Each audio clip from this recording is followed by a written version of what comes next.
Have you seen what the Prime Minister has announced about digital ID? Yeah, so tell us a little. Well, let's so essentially the Prime Minister of the UK has announced that if you do not conform and sign up to get a digital ID, you do not have the right to work in the UK. This is a country, and this applies to so many Western democracies. These countries, these governments, they can't balance a budget. They can't pay down our debt. They can't handle immigration. They can't handle the public services. It's an absolute disaster, and we've showcased that very clearly today. They can't handle these things, but I need a digital ID to work at Starbucks. Yeah. I need to comply to their failing system to work at Starbucks just to survive. The part that bothers me the most about this is that humans and Canadians and liberals and all these people have become so desensitized to this government overreach that it's like they're not even aware that it's happening to this extent.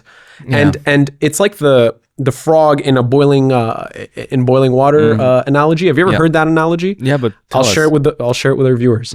Essentially, if you take a frog and put it in boiling water, it knows it's going to die, so it jumps out immediately. But if you put it in cold water and slowly boil it, and it slowly gets warmer and warmer, it's not going to realize the gradual shifts in temperature, and essentially it's just going to sit in the water until it boils to death. Yeah, it doesn't react to the slow shift. Exactly. Right? And so this is how this insidious legislation kind of affects, this is kind of how this insidious legislation really sneaks into society. It doesn't sneak, like you said earlier, it's not just going to be, oh yeah, we're taking away your rights. Never, you can't. It's just going to slip in through these, oh, we're trying to help you do this. We're trying to protect you from your emotions. And it's absolutely pathetic that as liberals, as citizens of a country, you are not aware of this. You're not paying attention to these things, and you're just allowing it to happen. And this happened in the COVID too, where they tied your ability to survive, because when you tie, when you mandate a certain action and say you're not allowed to work if you do not comply with this action, you're essentially saying your survival is gone. Because people work to survive. People work to pay their bills. They go after their livelihood. Exactly. This is what they did during the COVID era. Yep. They said you can't work if you don't take the vaccine, whether you want it or not, whether it affects your health in a negative way or not, there's absolutely no nuance. You're taking it whether you like it or not. And if you don't take it, you're not allowed to work. Let's go back to tribal society for a second. Okay? This thought experiment. Abuga Abuga, okay? Imagine in Abuga Abuga, I tell you, Abuga Abuga, if you don't do this, you cannot go hunt for your food. You cannot feed your family, because that's why people work.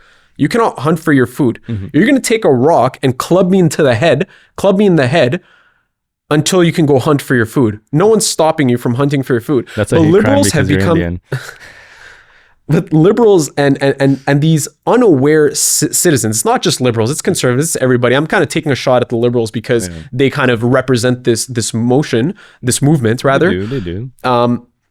These people are so clueless and unaware. They don't want to pay attention to these things. And it's the frog in the boiling water. There's another thing too. It's called the Overton window. The Overton window is basically what's accepted in society, right? And you can never, an idea can be completely outside of the Overton window, but it can be pushed slowly but surely to become acceptable and the mainstream. And we've seen this as well. Like I said, the Rona era was a great thing. I remember like growing up learning about history of like Nazi Germany, and people saying like, well, if such a thing was happening today, I would never denounce my neighbor that he was a Jew, right? Okay, cool. But we turn into a society where you denounce your neighbor for having family members over when they weren't supposed to. It's one of the same, right? We push the Overton window all the way there. To end on C9 though, okay, because the UK, we shit on it because the UK is really the one implementing a lot of those crazy laws right now. But